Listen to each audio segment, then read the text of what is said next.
Yes sir. Máy bay đang chuẩn bị. Đấy, Máy bay chuẩn bị cất cánh. Phi công đã sẵn sàng. Chuẩn bị. 1, 2, 3. Rồi chém điện thoại này đi. Đang bay. Du le bà con ơi. Lên luôn. Lên luôn. Lên luôn. Quá cao rồi. Hạ từ từ hả, từ từ hả, từ từ. Hạ cánh. Từ. Ây da. Có sao không đi? Không. Bye bye. Bây giờ chưa gặp sự cố. Rồi lên đi. Máy bay đang chuẩn bị tấp cánh lên đầu của thằng Vĩ. Máy bay chuẩn bị 1.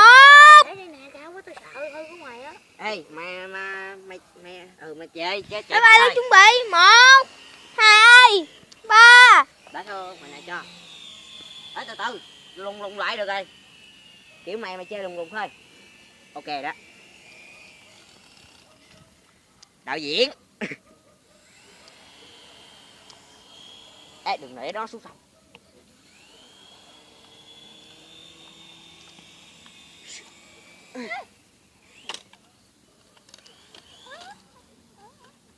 Má chơi khô.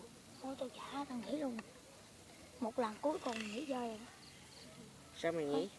Có hư không vậy? Không. Hư không? Không.